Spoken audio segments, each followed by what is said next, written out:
This is what's trending with DJ and PK. Hashtag NBA. Hashtag NHL. Penalty time released. Blake out of the box. It's now 6-on-5. Marner closing. Works to the slot. He shoots. Knocked down. They score! Mark Stone! 3-3 tie with 1:21 to go in regulation. It's a 6-on-5 game-tying goal for the Knights captain, Mark Stone. Along the right wing boards. Back up top. It's Gostisbehere. Send it cross shot. Game over! Seth Jarvis wins it in overtime! Maybe the most famous one-timer in Hurricanes history. The Carolina Hurricanes even the Stanley Cup final. It's 1-1 now after a wild 4-3 overtime victory. 2-goal leads mean nothing, PK. This is 2 games into the Stanley Cup final, and both teams have blown a 2-goal lead and lost. That was a wild third period. Yeah, and just the last 2 goals, right? I mean, one is like a pinball. It's bouncing here, it's bouncing there, and Stone slides it in, and you were thinking, oh, my gosh. Oh, that was, under about a minute or 2 to go, and then Jarvis, wow. He takes a full wind-up and just a missile. So the difference between the way the last 2 goals were scored really just personifies what hockey can be about, and thinking that, wow, that's just crazy that the Vegas Knights got that game-tying goal is what I'm trying to say, and they weren't able to do it. The power play, and then the ricocheted all over the place, and the Jarvis. Did they do exit velocity in the way they do? They must. I didn't hear a number, but they've got to. I don't see how they couldn't. If they're not, they're missing the boat. Even if it's a wild, crazy estimation, we'll all talk about it, because some of the one-timers these guys can hit are phenomenal, and that was one of them. Yeah, that's like the difference between when you see a jet going in the sky and then you see a military plane going. Yeah, right. The passenger jet is tracing a slow arc across the sky, and then a jet comes and you got to cover your ears. Yeah, exactly, man. That thing was just amazing how fast it was. Did you get a lot of that growing up in Jersey? Because growing up in San Diego, I did. Jets coming overhead, you never knew when. I mean, people here have Hill Air Force Base, so everybody who lives in Davis County knows what I'm talking about. I can't remember it. No, I don't remember that. So it's 2-zip midway through the third period. There's no way that we've still got 5 goals, a disallowed goal, and 3 critical power plays to go. That was just such a roller coaster coming down the finish there in those last 10 minutes. And how do you what would the football and football, baseball, and basketball equivalents be? Right now the equivalent is you lose a timeout if you challenge and you're wrong. But man, in hockey, to put the other team on a power play if you challenge and you're wrong, you really got to believe. And I get it. It was a game-winning goal with 5 minutes to go, and so they took a swing and they missed, and they hand Carolina the power play that ends up being the 3rd goal. So, ouch, major decision. But that's putting a little drama behind the bench, in the dugout, on the sideline, whatever your sport is. Hockey's got the highest stakes for replays, that's for sure. Yeah, and the good thing about it is you don't really have a lot of that, nor do you have a lot of complaining of the refereeing as much as you do relative to the other sports. Yeah, the other sports stop it and make it easier, right? Not so much in baseball anymore. And hockey keeps going, right? But baseball did have it with it would stop every pitch. You had a chance to have someone step out and start jawing. But hockey, right. you got to go. Not as many whistles. Mm-hmm. Yeah. Game 3 tomorrow in Las Vegas, 6 o'clock on ABC. Detroit Red Wings captain Dylan Larkin has requested a trade. He grew up in Michigan. He was a Red Wings fan, but reportedly has issues with the front office. The rift has led him to requesting a trade. He has a full no-trade clause with his current contract, meaning he can really direct where he wants to end up. And PK, we always say, when you're a fan and it's fun, and apparently, he was growing up, right? But, man, once you get there, it is business. And this is a sure sign. A guy who was way deep in his fandom is now way deep into the business side, and he wants out. No, well, I don't know the particulars there, but he should be way deep in the business, because that's what it is. This is a job. It's a sport that you get to play. For the rest of us, it's fandom. But for those folks involved in it, it is absolutely work. DJ PK. Hashtag NBA. Listen, I said this a few years ago. I think Brunson might turn out to be the greatest free agent signing. I'm not talking about LeBron and Kevin Durant and guys like that, but I think Brunson, if he's able to deliver a championship to New York, it'll be the greatest free agent signing in NBA history. There's nobody knew he was going to be this good. I didn't. You guys, nobody. No. When New York signed him, they didn't think he was going to be this good. He's turned them into a perennial contender. They went from never being talked about to the conference finals last year. Now they're in the finals because of Brunson.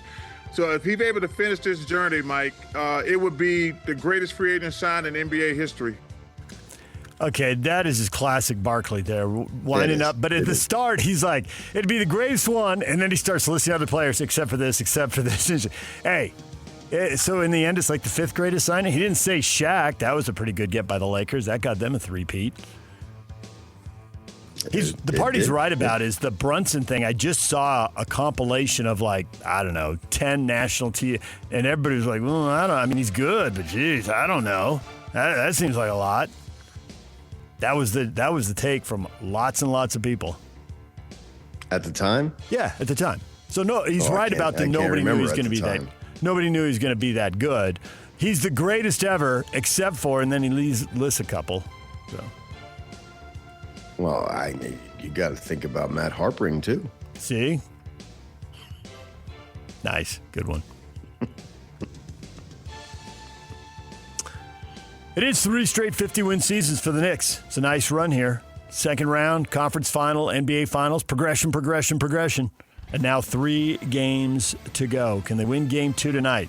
2 wins in San Antonio isn't a lock, but it's a big, big lead. It's a massive step forward. Well, if they go 2-0, it is going to be, we really haven't done anything. We got to go back to New York. It's just, we got a lot of work to do. If they lose, hey, we came to San Antonio and got what we needed to do. And so, we're looking pretty good. I mean, you watch. If they win, they're going to downplay it. And if they lose, they're going to say, well, we're right where we want to be. Yeah. If they win, they'll downplay it. If they lose, they'll downplay it. The fan who ran onto the court in Game 1 to get a selfie with Victor Wembanyama, he and his associate who helped him have both been banned permanently from all NBA arenas and venues. His last NBA game. They got facial recognition. Like if he shows up in Salt Lake, they're going to know and kick him out. They got the technology. They're scanning us all as we walk into the arena. We know that they have the technology. They've told us that. Oh, okay. I wasn't paying attention. My bad. I assumed that they wouldn't do it if they didn't have it. So. The president expected to attend Game 3 of the NBA Finals Monday evening. Says he might go to Game 4 too. So he can sit anywhere. Where do you sit if you want? You want a luxury suite so nobody bugs you? Or you want courtside? I mean, he's got security issues on top of everything else. Why? Yeah. You got your pick, PK. What do you want? Luxury suite, I would think for courtside. Security purposes, it's got to be suite. In a suite. Yeah. So I think that would be where you're at as far as that goes. But he is a New Yorker. I mean, for better or worse, there's a lot of folks that, with the sarcasm and so forth, would say probably for a lot worse. I mean, he's a New Yorker, man. If you want somebody who's a New Yorker, who's confrontational and those types of things, that's who we are. Can you talk? Isn't that the first question to identify a New Yorker? How many introverts are there in Manhattan? 4. They live quietly in penthouse apartments just outside of Central Park. Yeah, there you go. All right, Dallas Mavericks have reportedly made contact with Duke head coach Jon Scheyer and Michigan coach Dusty May as they look for a new coach to replace Jason Kidd. Go get the Duke coach, Cooper Flagg at Duke. I guess they see the connection there. College to the pros, kind of a different beast.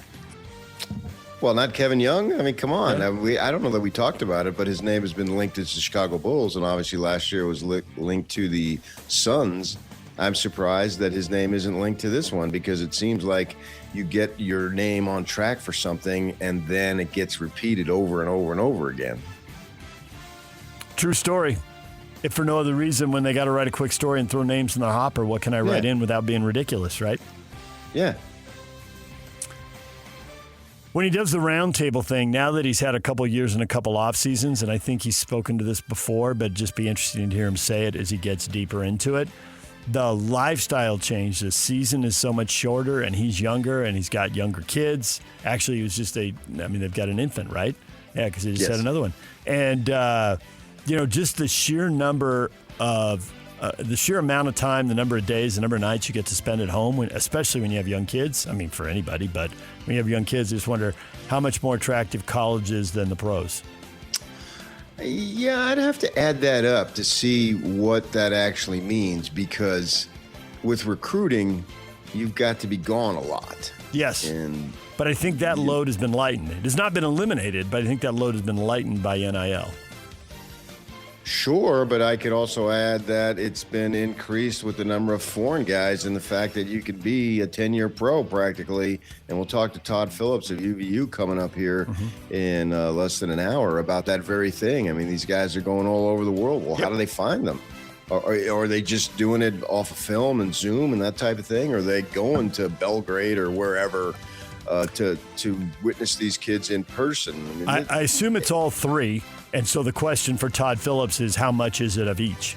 It's a huge investment. I mean, he's got, from the budget perspective, aside just from the human fatigue, tired, I don't want to be away from home perspective, you got to go through a lot of the video and the Zoom and all that. But at some point, you got to go see him play. Maybe early as well as late in the process. Yeah. And, you can go home, but during the day, how much sucking up do you have to do that you really don't have to do in the NBA? Though there are booster obligations and all that. You got to add all that. That's why I said it'd be interesting for him to talk about it. How much is it a wash? He has spoken about it, sure. But he has talked about it, but he's getting deeper into it. Yeah, I understand. And does it change over time? Right. No, I'm agreeing with you. Yeah. All right, DJ PK.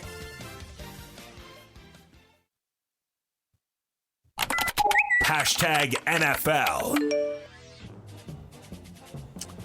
Green Bay Packers give Christian Watson a 4-year, $110 million contract extension. He gets a $31 million signing bonus, and he joins Jaden Reed in getting extensions done. They are Jordan Love's top targets.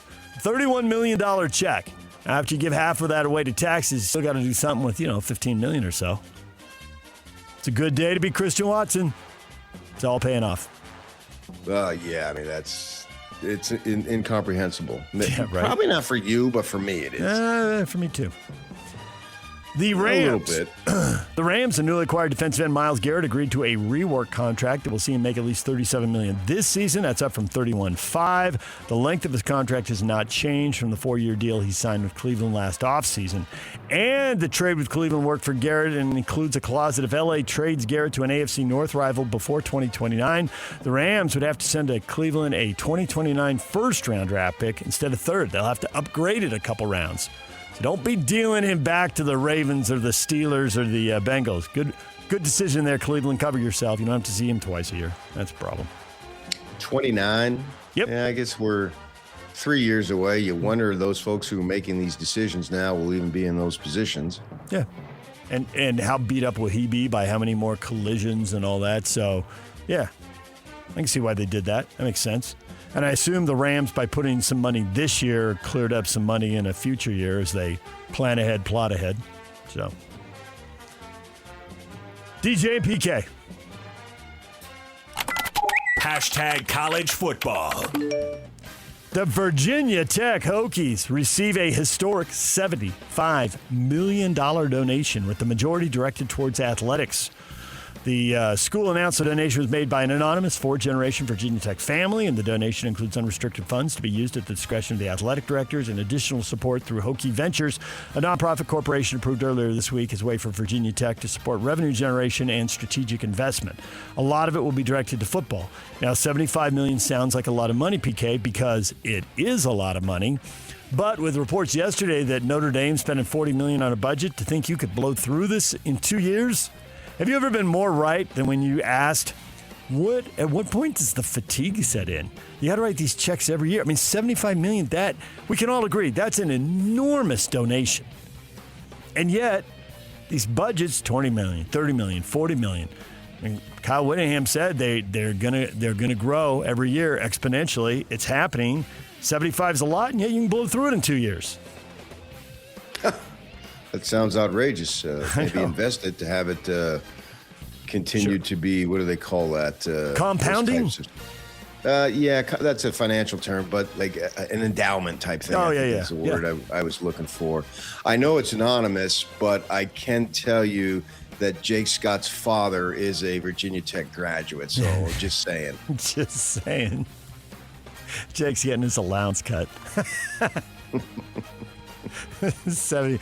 When I did see this, I did think of him immediately because you and I both talk Hokies with him dozens of times. Jake. Oh, you're talking Jake? Yeah. Jake, did you do this? And I actually know his father pretty well. Yeah. I've golfed with him a number of times. So good people, obviously. And his mother's a golfer and all that. But yeah, that's a staggering amount of money. But that's where we're at. And it's repeated. I mean, they had camps, the summer camps in Tempe this week. So Kenny Dillingham never shies away from taking an opportunity to speak to the media. And he was talking about, people were just criticizing me at the end of last season or start of bowl practice last year when he said, well, I need some people and I'll make you the most famous people in the Valley because you'll donate and then I'll just build you up and you'll become somebody. And it's like, man, that just seems so unbecoming of a coach. Well, that's the reality of the situation today. That's what I was talking about Kevin Young. You don't have to do this or that, but you got to suck up to these people who've got the money. And that's what it's, and they want to be sucked up to. They want to make sure that they're special. Now, maybe this Virginia Tech dude, whoever or lady, whoever it is, they're not interested in that. But a lot of them want the fame and most importantly, they want the access that comes with that kind of money.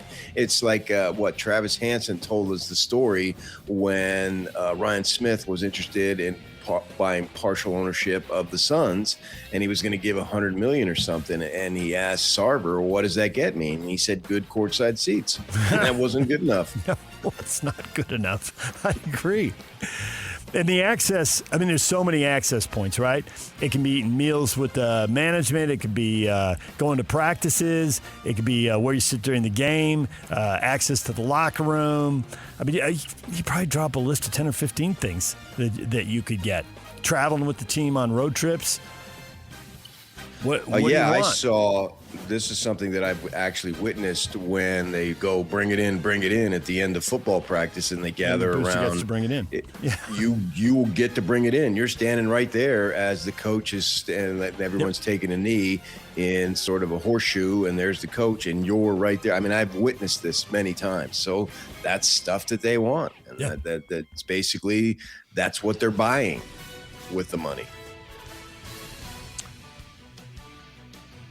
Well, it'll be interesting to see how the Hokies spend this and how much this elevates them. And, back to your point about Arizona State, when we were talking earlier this week about how good he's going to be, how much money has he gotten in the offseason, PK? It seems like as a coach, he gets it. He gets so many facets of this. Now, you still got to have the players, and that was your point. We don't know he has the players, and we probably won't until they start playing games.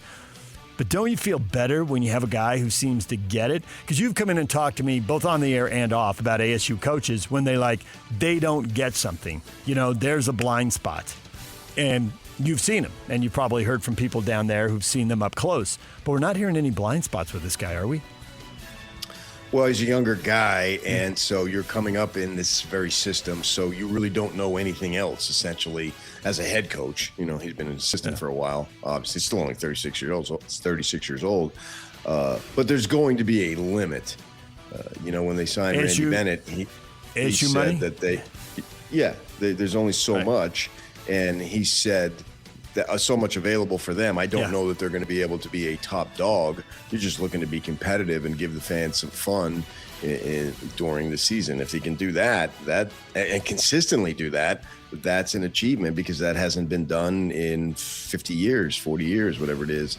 And so I understand that. The thing that got me is when Randy Bennett's, the center that they had was pretty good, and he's in Gonzaga this year, and they said, well, we just couldn't afford him. And then the AD says, we're not going to be first and foremost about NIL. Okay, that tells you that there's the blind spot. They're right. But I mean, he's not saying, well, we don't. The other guy who was a buffoon said, yeah, we're thinking about, development and the well-rounded life experience. Well, you're talking, people don't want to hear that. The new AD is saying it because it's reality. We've only got so much money here. We're never going to have a Kentucky roster. That's just not who we are. My impression is that if he could have said it, that's who we're going to be, he would have. But they have limitations, right? They have restrictions. They just don't have the opportunity and the potential to get that kind of money.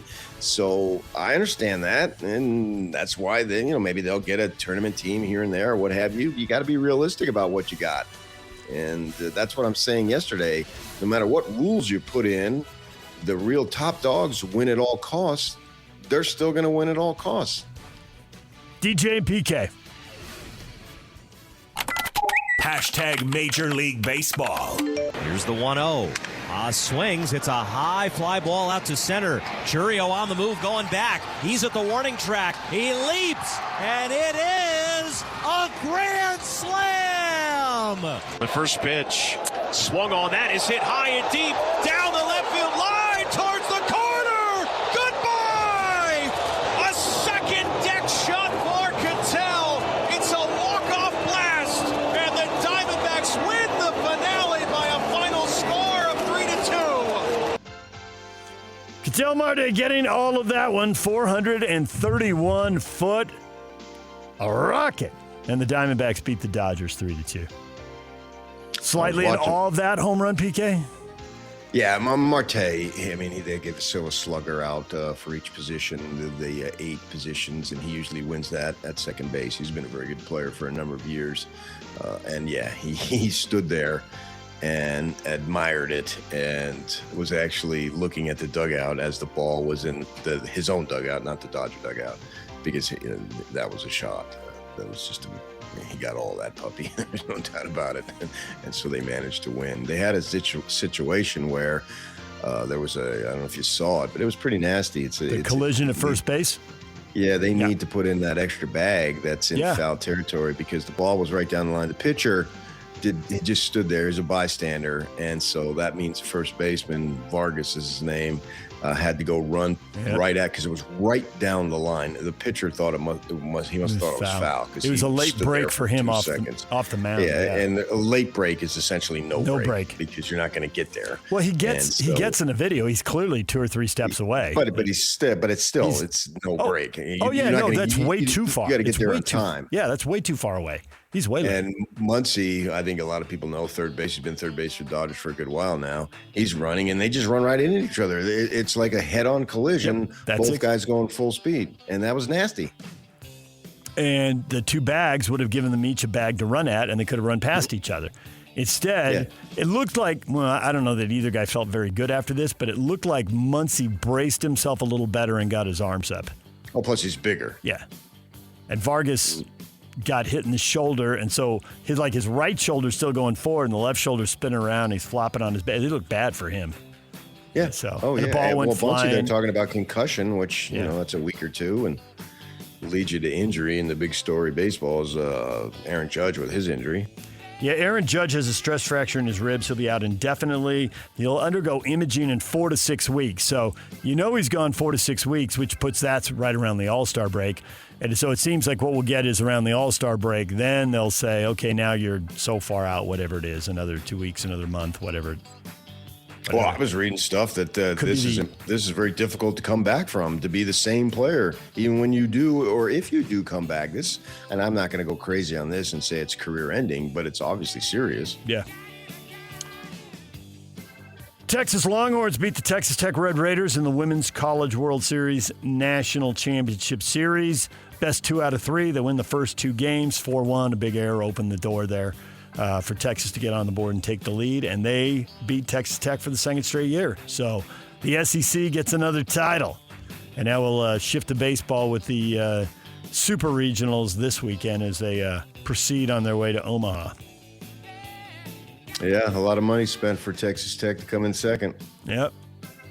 Salt Lake Bees blow out Albuquerque 15-3. They play again tonight, America First Square. First pitch 6:35. Coverage starts at 6:20 on The Zone.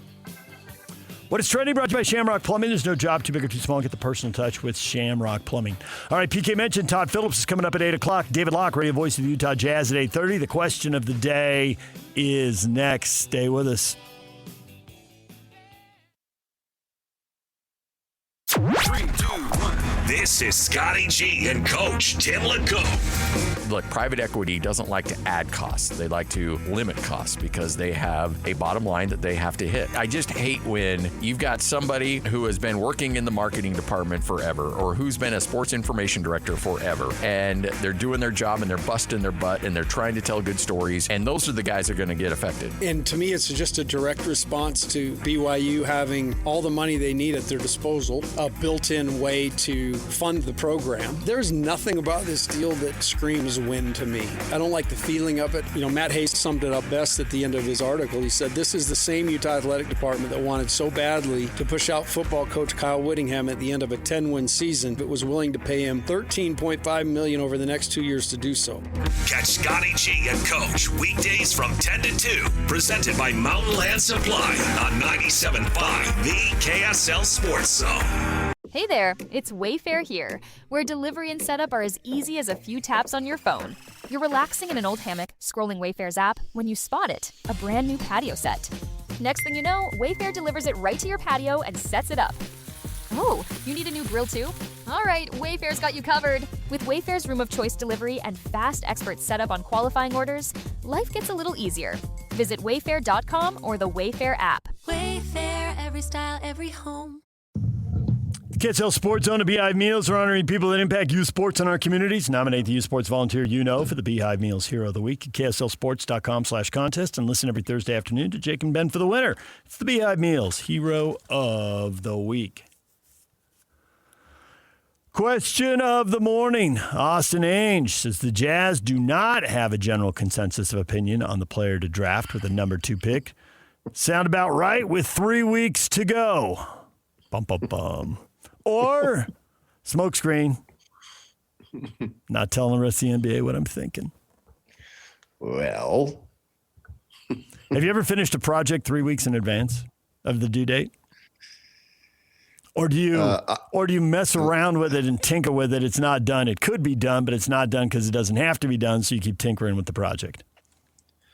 Well, I know when, I was primarily a writer, a lot of what you're writing is literally due at 10 o'clock that night, right? Mm-hmm. But if I was working on some stuff that was more long range, I'd write it, let it sit, go back, do that 2 or 3 times, depending on how much time I had before the written project was due, because you gain different perspective. And then you look at it 24 hours later and you say, ooh, man, that's an ugly sentence. I can do way better than that. Whereas if you're writing on deadline, you're just trying to get crank it out and go, baby. The game tips. Hopefully it makes sense. Yeah. The game tips at 7. It ends at 9 and it's due at 10. And I got to talk to the big man. Yeah. Right. Yeah. And that's the life you lead. Or did lead. It's different now with, a lot of places don't have the printed edition, although they don't want the editors sitting there till 2 a.m. because you're farting around. So It may not be as tight. And if you miss deadline, I've literally been screamed at a time or two for missing deadline. It's not a good feeling. So, yeah, I think you do that and you look at stuff, you evaluate stuff, and you improve it with perspective. In terms of the Jazz, I like how you read that question, because you see that's redundancy at its finest. The general consensus of opinion, consensus would simply work, but you've got to sound smart. The suspect in the vehicle, the way they talk in the jargon, on all that stuff. But yeah, I think right now we're to an extent, not completely, but to an extent, we're still in the poker playing phase. I'm not going to reveal my hand. You're not going to reveal your hand. And there's all sorts of stuff that's out there. Austin spoke to that. The communication that you have with various teams is constant. And then it may not be literally with the same team every time, but you're talking, and the other team that you would like to make a deal with, most specifically, they're talking too, because you have to pursue every possible angle to make your team better. And even if probably the case is, and these guys have told us this, the amount of talking that actually leads to a consuming, or what am I looking for? A deal. Consummating a deal. That's in the minority. It's all this talking that goes ahead. I do believe that they are gathering information constantly. And I also believe that they are reaching levels of comfortability with the potential candidates that they may draft. They've gotten a lot of health info on Peterson. And if you believe everything you hear, they're comfortable with what they've seen. I do. On his health. I believe that. Because as part of the poker game, they could be saying that, and then later we might find out differently. I don't think that it is any form of breaking news or giving away anything to say they, along with others, are enthralled by this young man's talent and the possibilities. Yeah. And that's something that is enticing. We've all seen him play. And at his best, you can make an argument without really trying that hard that he is the best NBA prospect that is out there. And you can argue going back a few years if you want to Wembanyama. If you wanted to go, that doesn't really matter. It's about the guys this year. It's fairly easy to say this kid in 2 to 3 years, 4 years will be, of all these kids, and there's some very good kids there. And I know Wilson's kind of the wild card because he's the rawest, so to speak. Mm-hmm. And what does that mean? What's it going to be when they're simply only 23, 24 years of age? You just look at Keontae George for an example. You know, these kids are all coming in. They're all having basically now the same cookie cutter background. They probably go to multiple high schools as they seek the best competition, and maybe a specialized high school, not your normal neighborhood high school. And then they do the AAU stuff, all that, and then they go to college for the year. So they're all fitting these certain levels of boxes that it's like every one of them is in there right now. A lot of them have played internationally in an age group competition. 18 and under, 17 and under, whatever it is. They're all in that same group. So how do you determine who's going to be better at 23? Well, look at Keontae George. What did he go, 16? I haven't looked at the draft. It's fun to do, but my guess is that he would be at least 10 places higher if he were drafted knowing what we know now, right? And he blossomed so much. And then reading Ben Anderson tweeting about, he's talking to that, what's her name, Kristen Peak, and she's there back at the lottery, and then she's goes to Chicago, and she's saying Keontae's there. This guy wants to see these players. Well, his level of maturity relative to the game, which is going to lead to his success, has just soared through the roof. Everybody's ecstatic with this young guy now, right? His workouts and the commitment that he's making. Well, that's stuff that's sort of, it's a little bit intangible-ish, if that's a word. And when you're looking at someone who's 19, but now that he's 22, turning 23, look at him go, man. This is looking like he's going to be a great pick. We'll see how it continues to develop. But the arrow on this young man, and I used the phrase young man on purpose, not ball player, not player, but young man, is really skyrocketing. So trying to figure out all this stuff, because you look at this, they're playing against each other, and Peterson moved around as far as different schools. His father, Locke, was talking about interviewing somebody. Oh my gosh, I've heard some stuff about he's Earl Woods and Richard Williams is speaking of the Williams sisters and obviously Tigers. Yeah, well, that's probably what it requires, because look at the results that Richard and Earl got. If you want to say they got results, you got the generational best golfer and the generational best tennis player. And so, yeah, they're heavily involved. And Daryl Peterson, I think his name is heavily involved in his son's basketball career. We saw AJ DeBonce's father, Ace, was there every step of the way. Wasn't he on the set when AJ committed on ESPN to Stephen A. Smith? Yeah, okay, all right. But you got to look at that too. Is that going to be a hindrance? Well, that's probably what it's going to be in terms of involvement. Whether it's a hindrance or not, I can't say. You, as a parent, the perception is you're going to be pushy. And for sure, that whole, stage parent thing, we hear that in, the Hollywood, Broadway, whatever kind of stuff. And that's always there for sports. And at the same time, this is such a big business. How much can you really step back when people are making big decisions? We see this dramatized, like what was the movie? Was it Yak? What was the name of that movie? PK's not going to remember a movie name, but the one that dramatized Jordan signing with Nike. And you see how involved his parents are. Like you're not going to fly him. You're not going to fly your kid to Nike to meet with these shoe companies and not go and not be involved. I mean, of course, the parents are front and center. The story centered on his mom. Mainly. Yes, it did. It did. Yeah. So they're going to be there, and then what are they going to be like when the parents are no longer there hovering? And you're drafting largely 19-year-olds.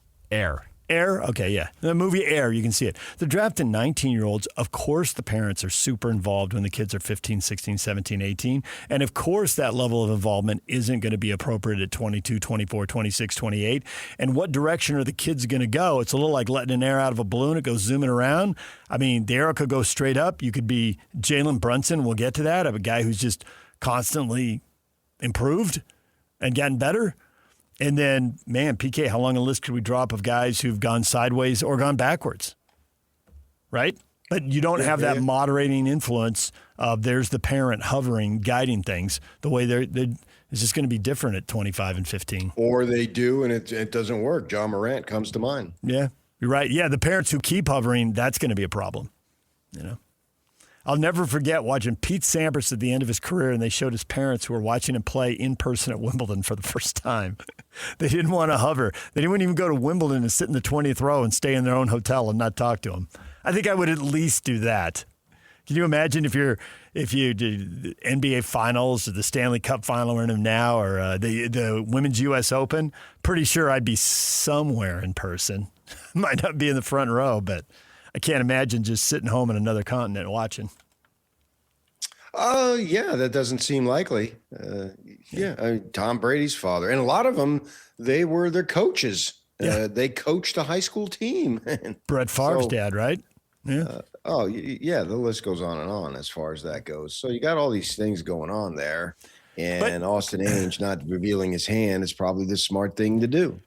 So the question is, because obviously he wasn't going to say, hey, we're going to take so-and-so with the number 2 pick. No, but he could have said we're zeroing in on someone without saying who the someone is. And if the draft were tonight, they'd have an answer.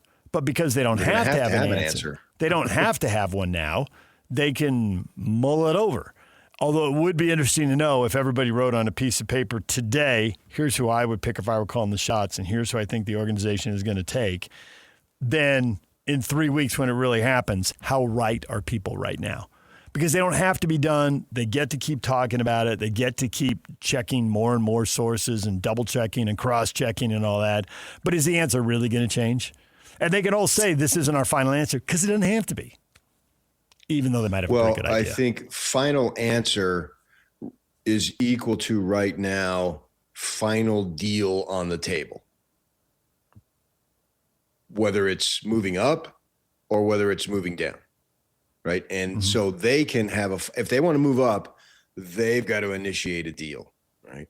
If somebody wants to be where they're at, then team whomever Memphis has or Chicago to contact the Jazz. Yeah. So they have to make a final deal to Washington, or somebody has to make a final deal to them. And with 3 weeks to go, it's still too early because you also need to be doing your research. If the thing were held tonight at 6:00 and you get 15 minutes, then probably around 6:15, 6:20, we would hear with the second pick of the draft, the Utah Jazz select Darren Peterson of Kansas. Seems most likely. Yes, I believe, and I'm not providing any great insight, although I think I have a little, that they are captivated by his talent, as is everybody was captivated by his talent a year or two ago. I mean, he's been that guy. The only question is the whole availability issue, and it seems like if that box gets checked and you got confidence there, then you have a lot of confidence making the pick. His talent has been enthralling virtually every step of the way. Yeah. And it was last year. When he played and he got on a roll, it was awesome. And you can totally project and see why people get so excited. Yeah. Yes. Yeah. So smooth, man. All right, DJ and PK, when we come back, it's game 2 of the finals tonight. Jalen Brunson coming off a 30-point game. How did he last until the second round? There are probably several reasons. We will get to that next. Stay with us. Make game day yours. Tickets, food and drinks, stats, and streaming. Everything you need is in the Utah Mammoth app. Download today and make game night easy. Download on both Android and iPhone. Just top. Don't miss your chance to win big every week on the KSL Sports Zone. Next week, you can win tickets to see the legendary Rod Stewart at Utah First Credit Union Amphitheater on June 19th. Great seats still available at livenation.com. Listen to the KSL Sports Zone all day Wednesday for your chance to win. Do you think I'm sexy, DJ? Do you think? Maggie! Hey, Maggie! I saw him. Which are my favorite Rod Stewart tune. You what? Neither of those are my favorite. What's your favorite? Rod Stewart tune. You Wear It Well. Oh, good song. Okay. Yeah. I saw him on, he was on, I don't know what show he was on. He was on some late night talk show a couple years ago, and he had some new hit out, and, maybe he had a head cold or whatever, but whew, that was rough. I don't know. Rough, like a dog. Rough. I have a friend that I knew very well in L.A. who was a big soccer player and played soccer on Rod's team. Oh, yeah? Yeah. But he's always been about the energy and the attitude. He's not, nobody thinks he's going to come out and sing Come Fly With Me, and with Sinatra or something. It's not going to happen. That's not his thing. He's about the show. He's about the energy. And he's still got that for sure. And he kicks soccer balls into the crowd during shows. Nice. Heads up. He's a legendary name. We got a question up. We got to get to this, PK. How did Jalen Brunson last until the second round? Got any theories on that? Villanova was loaded, and they had 4 draft picks and a 5th who got picked the next year. Not the biggest guy, not the fastest guy. And the team wins a lot, but there's talent everywhere. Yeah, Jay Wright, the George Clooney lookalike, it was a great basketball coach. Mm-hmm. I'm surprised that he hasn't gotten back in, that teams have not thrown $10 million at him at the pro level. But, I think that's a situation. They go the measurables. They talk about how that football combine, you go play and you go run around and do stuff in your underwear, and they put so much emphasis on that. Mm-hmm. But can you be a football player? I think it's the same thing with Jalen Brunson here. He's smaller. He's not super lightning quick Allen Iverson kind of guy who can get to wherever he wants to go with his just sheer athleticism to compensate for his lack of height.